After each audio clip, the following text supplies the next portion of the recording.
let's look at it again to see exactly what they did. This is live action. These are miniature models in a special effects shot. Special effects. Live action. Special effects. Live action. Special effects. Live action. Special effects. And ILM is Dennis Muir. This sequence was pretty much of a challenge because it had to intercut our work so precisely with the work that was being shot in England. And it was just effect shot cut right with live action shot cut with effect shot with live action. Here's a miniature here. That's real. This is miniature, miniature, real, miniature, real. All real. Miniature, real, miniature, miniature, and miniature, and miniature, and it goes on like that.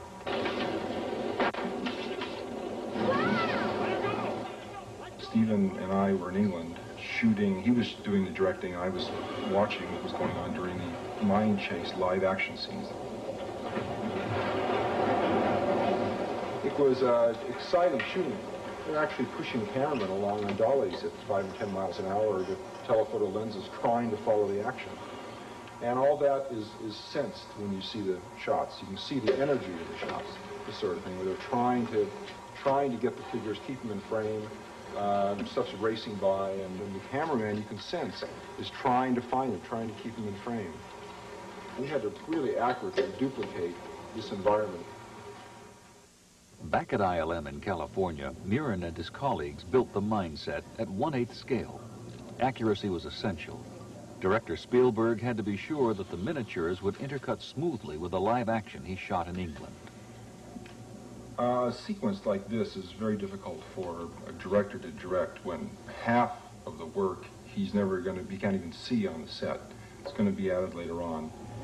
And back here, Joe Johnston and Mike McAllister were shooting some ideas that he'd had for the sequence that we'd already storyboarded, and we were shooting these in video. The rough video sketches were transferred onto film and sent to London, where Spielberg was shooting with the live actors. The film editor could then intercut the live action footage with the models shot in California. We made no attempt to hide rods holding up anything. It was simply a moving storyboard is what it was. And Stephen would be directing scenes over there, and the guys back here would be shooting these video versions of the storyboards and sending them right over, and he'd cut them in and say, hey, that looks good, but let's do another one of this angle. It looks like I see something I didn't see before. And phone them back here, and they'd shoot another angle like he'd asked for, and maybe come up with a new angle too that was just an idea off their heads. Because again, they were very simple to shoot. And that sort of back and forth process essentially developed the sequence before we'd even started spending big money on shooting our sequence. We'd know what the live action characters were doing, you know, when they had the tug of war over the lava pit or the lava trench. We would know exactly what Indy and the bad guys had to be doing and which way Short Round was being yanked this shot and which way in the next shot. We'd know if the bad guys were pointing their guns trying to kill the good guys or whatever. So that by the time we got over to the stage to shoot them, we'd already made most of the mistakes that were possible to make. The final filming of the models required a technological innovation. They needed a special small camera just for these shots. The bulky VistaVision camera ordinarily used for special effects filming wouldn't fit down the narrow miniature mine tunnel. So Mike McAllister modified a standard 35mm Nikon for the mine chase miniature. He added 2 accurate guide rails to hold the movie film steady, and new springs on the back pressure plate. And he devised a magazine that held about 50 feet of motion picture film, enough for just 15 seconds of action. Because the miniatures would be filmed 1 frame at a time, the high-precision Nikon drivetrain mechanism was already ideally suited for the work. And McAllister came up with a way for the little Nikon to give the illusion of hair-raising speed. Initially, the idea was to have the camera just locked off as though it were mounted on one of the mine cars.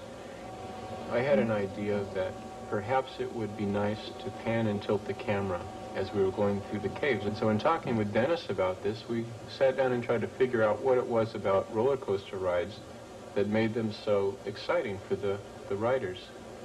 And I decided to take a little home video camera and go down to Disneyland.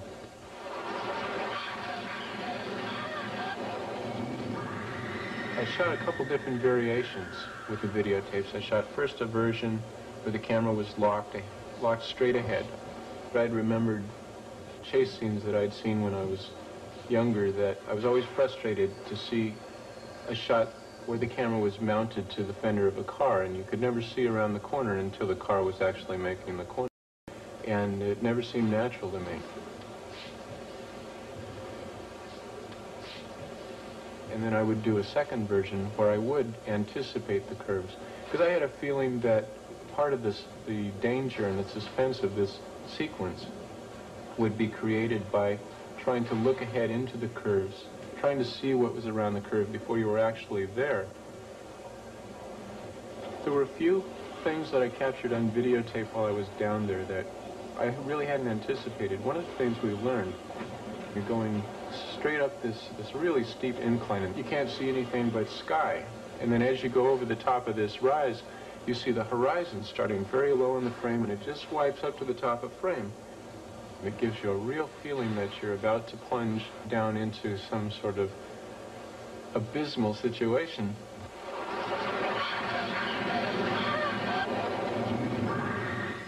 And this is the result in the final film. In slow motion, we can see the techniques he used. The spotlights in the center create a visual horizon. We feel the perilous height. The camera tilts down to show us the drop before we plunge. And we see the dangerous corners looming ahead before we get to them. In the miniature sequences, the characters of Indy and his friends were played by tiny articulated puppets. They were carefully positioned according to the scene's action, and then a single frame of film exposed. Then they were advanced down the tunnel and repositioned for the next frame. Each frame took nearly 5 minutes to set up. 2 hours of tedious work for 1 second of finished film. Each puppet had a flexible metal skeleton with joints arranged so that the body positions were always realistic.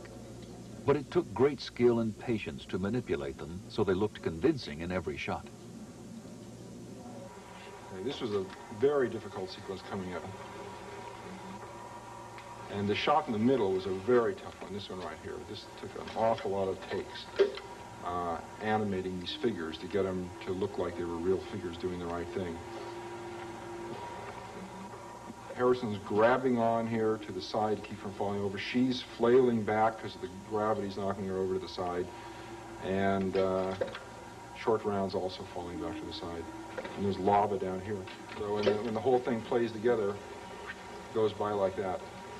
And this middle scene, I'd say we probably spent at least a week on this shot alone, at least 1 week, which was quite a bit for this sequence. And it goes by in less than 2 seconds.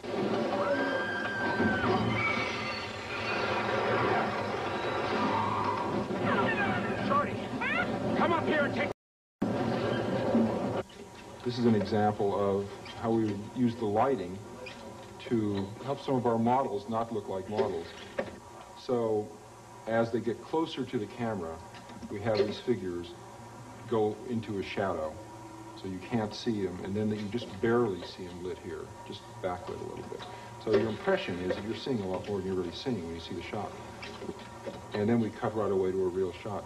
And that sort of trickery is what's going on through the whole sequence in one area or another. At this point, they've dropped the log down in front of the other car, and as it's going along, it's kicking sparks up in the air. And these sparks are animated and added by our animation department, frame at a time. You can just barely see them popping on here, popping off. They're just sort of like peekaboo. The sparks are